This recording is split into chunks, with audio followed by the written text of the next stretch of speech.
Je le salue, Bertrand Chameroy et Isabelle Nanty gênés après avoir comparé Camille Combal à un serial killer dans Bertrand n'a pas sommeil. Lors du lancement du programme de deuxième partie de soirée de France 2 ce vendredi 5 janvier 2024, l'animateur et son invité ont adressé un clin d'œil involontaire à l'animateur de TF1. Comme Camille Combal sur TF1, Bertrand Chameroy a enfilé le costume d'animateur de seconde partie de soirée ce vendredi 5 janvier sur France 2. Dans Bertrand n'a pas sommeil, le chroniqueur de C'est à vous a proposé aux téléspectateurs une flopée de séquences accompagnées d'Isabelle Nanty, Christophe Willem, François Berléand et Manu Payet. Lors de l'une d'elles, l'ancien visage de Touche pas à mon poste a été contraint d'adresser un clin d'œil involontaire à son confrère de La Une. Après qu'Isabelle Nanty ait cité son nom alors qu'elle devait trancher si elle invitait ou non une personne dont la photo était diffusée sur un écran dans la séquence On l'invite ou on l'évite. On pourra couper ce que j'ai dit sur Camille Combal? Est-ce qu'on l'invite ou on l'évite?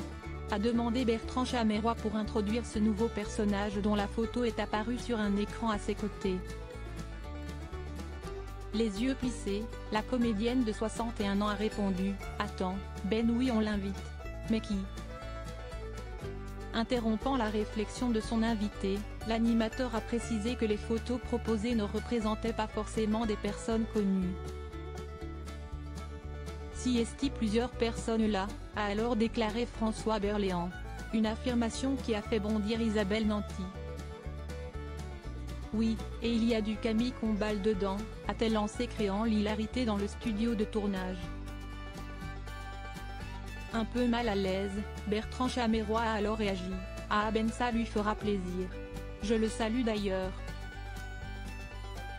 Quelques secondes plus tard et suite à la proposition de Christophe Willem, le présentateur de 34 ans a dévoilé qu'il s'agissait en réalité de Ted Bundy.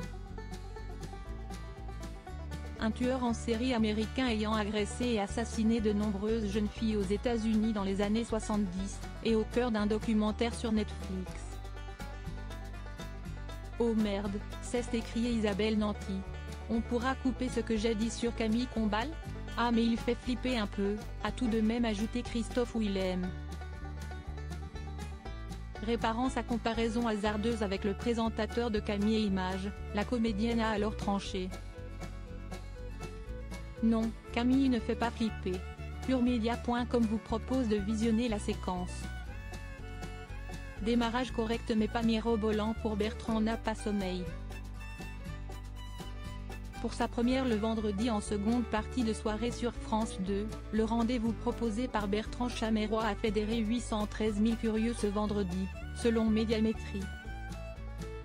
Ce score correspond à 7,4% du public âgé de 4 ans et plus, 4+, et 3,0% des femmes responsables des achats de moins de 50 ans, FRDA 50, présentes devant la télévision à cette heure-là. Un score correct, au-dessus des précédents programmes proposés au même horaire. La semaine précédente. Le premier numéro de l'émission Génération Paname, présenté par Mathieu Madénian le vendredi 29 décembre avait alors rassemblé 539 000 téléspectateurs, soit 5,3% du public.